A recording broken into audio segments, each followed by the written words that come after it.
არქივებში ეს არის კითხვა, რომელსაც სვავენ ასევე კორუფციის მკვლევარები. მათ აინტერესებთ,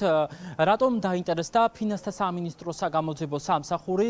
დახურული ბანკის შემდეგ დააფუძნებული სააქციო საზოგადოების შეფის სახლში ჩატარებული ჩხრეკის შემდეგ ამ დოკუმენტაციით მათ ამოიღეს არა მხოლოდ რიგითი დოკუმენტაციები, არამედ ისეთი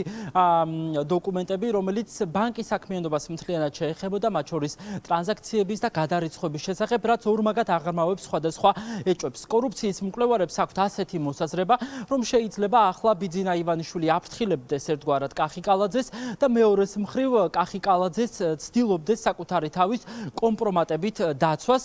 ფაქტი არის შემდეგი, რომ როგორც გამომძებელი ჟურნალისტების მიერ მომზადებული რეპორტაჟიდანაც შევიტყვეთ, ჯერ კიდევ წლების წინ ბიძინა ივანიშვილი და კახიკალაძე ამ საქმეში იყვნენ ბიზნეს პარტნიორები, შესაბამისად, მათ შორის ოპოზიციაში საუბრობენ იმის შესახებ, რომ ორივე მათგანს ერთმანეთზე დიდი ინფორმაცია აქვს და შეიძლება ამ ინფორმაციას ორივე მათგანი ერთის მხრივ საკუთარი თავის დასაცავად იყენებდნენ და მეორეს მხრივ კომპრომატებადაც კი შეიძლება რომ გამოიყენონ მათ ეს უკანასკნელი. კალაძეზე არაერთი რამ გვსმენია, იქნებოდა ეს კორუფციული გარიგებები თუ სხვა ძველი ბიზნეს ინტერესები, თუ ეს არის, რა თქმა უნდა, მათი გუნდის შიგნით რაღაცა დევნის სარჩულით, ეს ყველაფერი ძალიან მალე გამოვა სააშკარაოზე. ჩვენ არაერთი შემთხვევა გვინახავს, როდესაც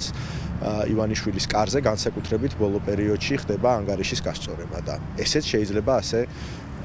მოხდეს ცოტა ხანში. პროგრეს ბანკის საქმე არის ერთგვარი ორლესული მახვილი ბიძინა ივანიშვილისთვის და კახიკალაძისთვის. ეს ბანკი, რომელიც წლების განმავლობაში სავარაუდოდ ემსახურებოდა დიდი შავი ფულის გათეთრებას,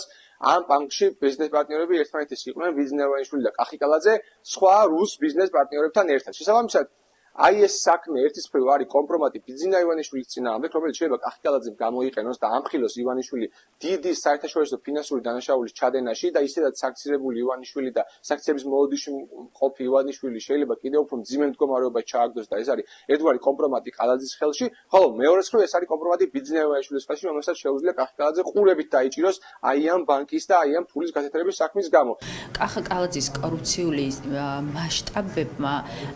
შეიძინა ის ფორმები და ის მასშტაბი, რაც ბიძინა ივანიშვილს ახელებს, იმიტომ რომ ბიძინა ივანიშვილს რეალურად არ უყვარს ადამიანები, რომელიც მასზე მეც იპარავენ და იპარავენ იმ ლიმიტზე უფრო მეც, რომელიც მას დაწესებული აქვს მოსაპარად ქართული ოცნების ლიდერებისთვის. ამიტომაც ადრე იქნება და გვიან იქნება კახიკალაძე არის ერთ-ერთი პირველი, რომელიც ადგას იმ გზას, რა გზაც შემდეგ უკვე გაატარა ღარიბაშვილს, ლილუაშვილს, რიჟვაძეს და ასე შემდეგ ბიძინა ივანიშვილს. თავად პროგრეს ბანკის ლიკვიდაციის პროცესიც არის საინტერესო, როგორც გამომძებელი ჟურნალისტების მიერ მოპოვებული ფაქტებით შევიტყვეთ, ეს პროცესი რამდენიმე წლის განმავლობაში მიდიოდა და ამ უკანასკნელის შეწყვეტას ხელი მოაწერა ეროვნული ბანკის არათუ პრეზიდენტმა, არამედ ვიცე-პრეზიდენტმა, რაც დამატებით აღრმავებს ეჭვებს, რადგან როგორც წესი თუ ბანკს ლიკვიდაცია უნდა შეისწავლონ მისი ფინანსური დოკუმენტების სიღრმისეულად, შესაბამისად გაჩნდა ეჭვები და მოსაზრებები სავარაუდო უკანონო საქმიანობის შესახებაც. თავად კახიკალაძის პოზიცია ჩვენ დღეს არ მოგვისმენია, ჯერჯერობით ამ ხმაურიანი რეპორტაჟის ეთერში გასვლიდან ამ დრომდე ის მედიასთან არ გამოჩენილა.